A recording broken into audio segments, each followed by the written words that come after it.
Growing up, Blake was very popular. We lived in a smaller town, and I would say that he was pretty well known in the town for being someone who was athletic and definitely the big man on campus in his class. Tennis entered Blake's life when his father started playing tennis after he had finished a football career at the University of Tennessee. Every time his dad had an opportunity, he would take him to the courts with him and he would throw the ball to him, and Blake loved it. Blake was a phenomenal tennis player as a junior. I don't really remember a time when he was not the top tennis player in Tennessee and one of the top 5 tennis players in the nation as well. Blake had definitely the goal of being a professional tennis player. I don't think he thought of anything else ever.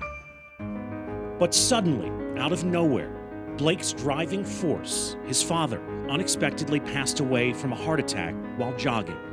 He was 46 years old, and at the time, Blake was only 16.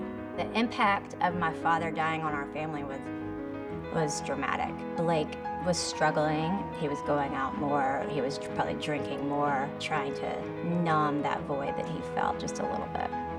Blake had scholarship offers from all around the country, but he chose to commit to the University of Tennessee so he could be close to his mother and sister.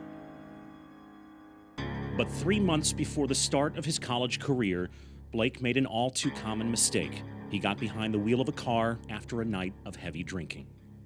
I remember hearing the phone ring and then just hearing my mom break into screaming and sobbing. I ran off the road and hit a tree and flipped 3 times.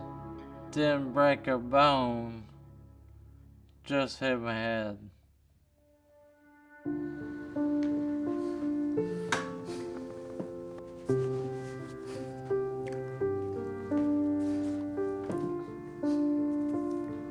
Blake had to relearn to do everything all over again. He had to learn to swallow. He had to learn how to sit and stand. It took years. The doctors never thought that he would be at the point that he's at now, and I think that the only explanation for that is the incredible work ethic that he learned in athletics enabled him to get to the point that he's at.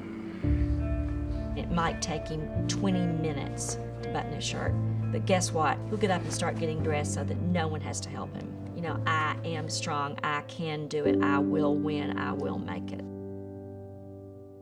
Blake eventually moved to Nashville and became an assistant tennis coach at Montgomery Bell Academy, where he met and coached Charlie Boyd, from number 5 on his high school team to an eventual college All-American.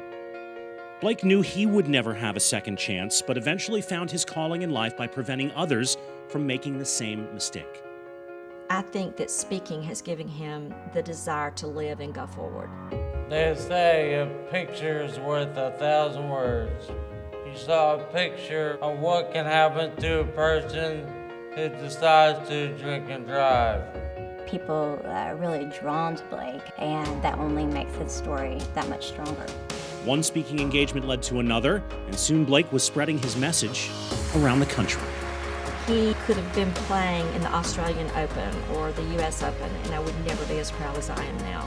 Students come up to me and tell me I changed their lives. That's better than any tennis match I've ever played, because that's really what living is about. I don't think about the accident anymore. It happened, it's over, you need to move on. So I moved on. Heroes, presented by Tennis Express.